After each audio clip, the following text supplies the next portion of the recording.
CO2 aside, decreasing the amount of coal is a good thing. Because it turns out that if your society uses more than about 30% coal for its energy generation, your healthcare costs increase about 10%. And that's about $400 billion in the US. So just decreasing coal significantly will save us $400 billion in our healthcare. That's not trivial. And that's a good thing. Nothing to do with global warming, who cares? And China is recognizing this too, because since they ramped up 600 coal-fired power plants in the last 18 years, they've had a huge health effect because of that. And in China alone, they're killing about 500,000 people a year using coal. So they know that. Now they're stuck, because they don't have anything else, but they're planning more renewables than we are. They're planning more nuclear power plants than everyone in the world combined. So they know this, but they're just trapped for the next 20 or 30 years. But by mid-century, they will also have decreased coal. And you might say, well, it's too late for global warming. Well, yeah, it might be. But we have been involved in basically diplomacy with these other countries to try to get other countries, including China, and they have agreed, it's in the future, it's not tomorrow, but they have agreed to reduce their emissions as well. Yes. So the area of diplomacy and working with other countries is part of the strategy. So the idea that we should not do it because no one else is doing it, Yeah, that it's a yeah. thin argument, Right. because do we care about our own air Right, right. and our own people? Right, and the CO2, again, you can just kind of push that aside and who cares, just use it as a measure. But it really is the care, the public health issues of burning coal that is much, much more important than anything else. And so yeah, kind of focus on that. I mean, we can go back to the Clean Air Act in the 1970s. It is the single most effective act in the history of humankind that has saved more people's lives than anything else. But The people Clean Air hate it. Act. There were a lot of people who rejected it and didn't want us to be doing it, as we see the same thing today. Yeah, the same thing was going to It's hard. It's going to be really economy. hard, Right. though. It changed Really? the Yeah. economy as well. Yeah, yeah, it actually made it better. So again, there's always a transition period that's hard on a lot of people, and that's fine. And if you're smart as a society, you lessen the impact of those people. So if you have people, a community that's totally dependent on coal, you better give them some help there. You just can't just wipe them away and say too bad. You need to kind of work this out, which is like carbon plans in most states, and in fact. The Governor Inslee's carbon plan did that. So there was a set aside for people that were most affected, long-haul truckers and things like that, people that were going to be affected by this more than anyone else. They need some help. So we have a lot more to discuss about this, but we better take a break right now. My guests are Jim Conca and Debbie Bone Harris. Stay with us. We're talking about power plant emission standards. And in just a little while, we're going to talk about the new solar project that Franklin PUD is putting together. But let's get back to these power emission standards here. So each state will be responsible for creating their own plan, and I think that has to be done by 2018. What will our plan say? I mean, because I think that all states will have to change or improve even what they're doing. So we're doing well, but we will still have to improve, won't we? Actually, if we continue the way we're going, our own plan now, the one we've had for years, we will more than meet these goals, the 2030 goals by 2020. By 2020, we're going to be amazing. So yeah, we're going to close down the one coal plant we have. That's online, and that's great. And then we're going to do some efficiency, some demand response, other things to use less energy. Period. But there's almost nothing we could do to make it much better than it is. Because we're already so good. Well, geographically, we are in a part of the country that is, we have all these advantages, and that seems unfair to folks back east because we have hydro. We have hydropower, and that makes all the difference right there. Yes, it does. It's really great. I'm not sure unfair. We're lucky, and we're great, and hey, Washington State's great. Yeah, it is. All right, so is a nuclear considered renewable? Is my question. Okay, for this new plan, new nuclear build, so building a new nuclear power plant is considered zero carbon.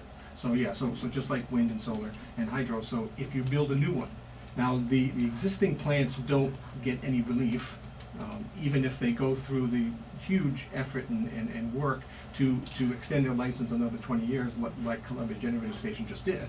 And so they have another 20-year extension in their life, and they should have gotten some reward for that. And we had been really pushing for that, but it didn't happen. Mhm. I want to remind you of our phone number if you want to join the conversation. It is 547-8726. So will this mean anything different to organizations like yours, Debbie, that are buying power? I know, what is the next level for our state plan as it is developed right now to create more renewables? Do you have a new, oh gosh, what are they called, that you have to meet, a percentage, I guess, Right. of renewables that you have to use? Right, so the Energy Independence Act mandates 3%, 9%, and 15%. So the 3% for utilities that had 25,000 customers started in 2012, and then in 2016 it goes to 9%, and then by 2020 you have to meet 15% of your load with renewables for those utilities that have 25,000 customers or more. So wherever you can find those, whether that is through wind, through solar, or if you have to go out on the market and buy RECs, which is a renewable energy credit. So it's a piece of paper that if you don't have the renewable energy in your portfolio, you buy a REC, and that equals or makes up your percentage difference there. So in the case of Franklin PUD, we are not compliant yet with I-937. Next year we will be, so we have 5 years to grow into that. But we have already purchased wind, and we've got some solar. We've got the Esquatzel project that is new hydropower, so that counts as new renewable energy. And then, of course, we buy about 85% of our power from Bonneville, so that includes hydropower and nuclear. So as we look to the future for new power contracts, you always got to keep in mind your base load power. Okay, what do I have to serve my customers? 24/7, 365, always. So as we look to nuclear, we want to look at the small modular reactors, and hopefully by 2020, 2030, some of those start coming online, that the price point will still be reasonable enough to come in. But we've got to look at baseload energy. We've got to fulfill our state mandates for renewables and be environmentally responsible, plus always account to our customers for the cost-based rates. Mhm. So it's a complex equation. How will these small modular nuclear reactors come online? I mean, is that private industry putting that together and making that power available? Or is it government? Both. Oh, So, okay. so NuScale Power, which is down in Corvallis, Oregon, they will be building the first small modular reactor within the United States. There's no question about it.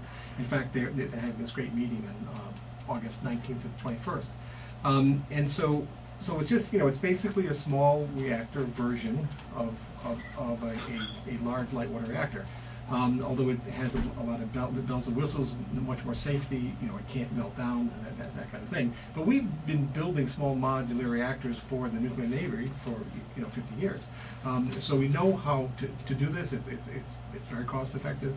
And in the end, if you do a cost analysis, the life cycle cost for a small modular reactor like NuScale's is about 4.6 cents a kilowatt hour. That's pretty good. That's pretty good. In fact, you can't get that low, except for hydro, without a lot of subsidies like for wind and solar. So that's pretty good.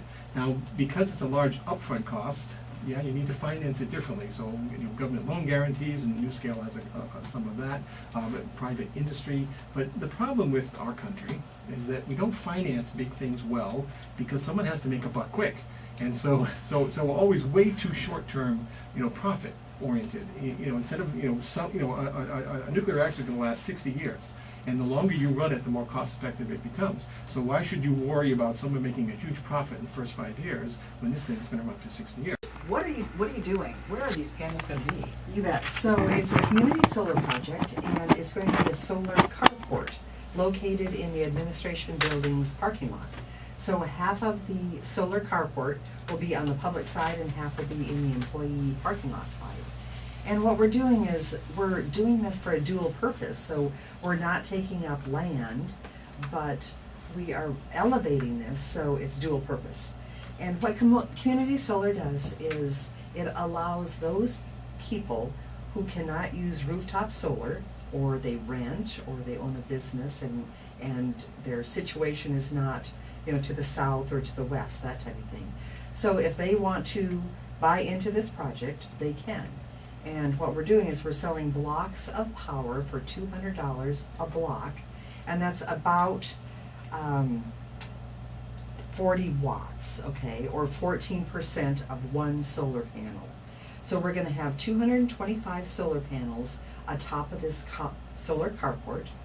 People buy into it. Now, they don't get that power themselves, okay, that just goes back into the grid, but there's two benefits to doing this. One, they get a Washington State Solar Production Incentive tax rebate every year annually through June of 2020, and that's at $1.08 a kilowatt, which is very, very good.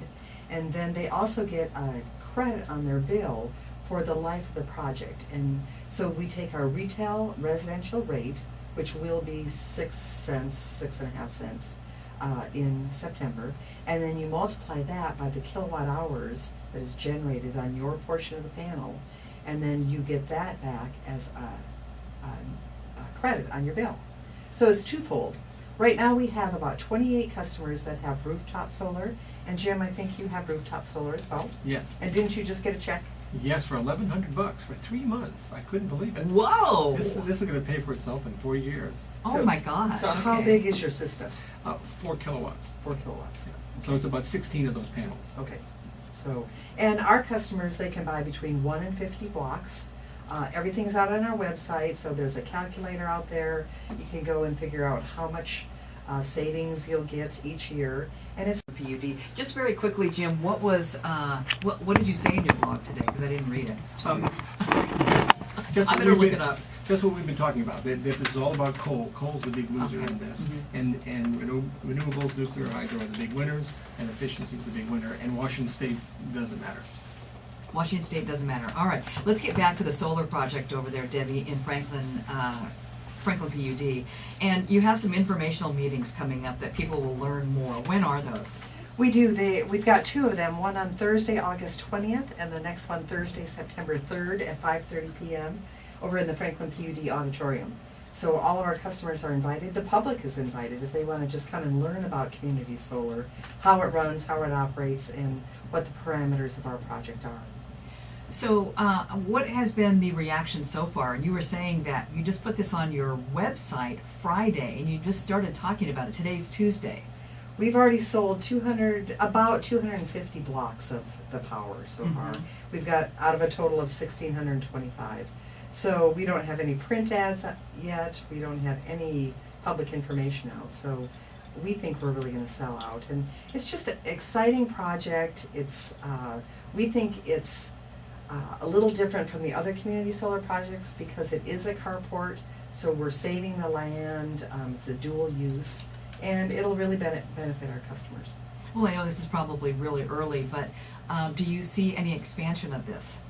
Well, we're limited by a percentage of our revenue from 2014. So that's why our entire project is between 60 and 65 kilowatts.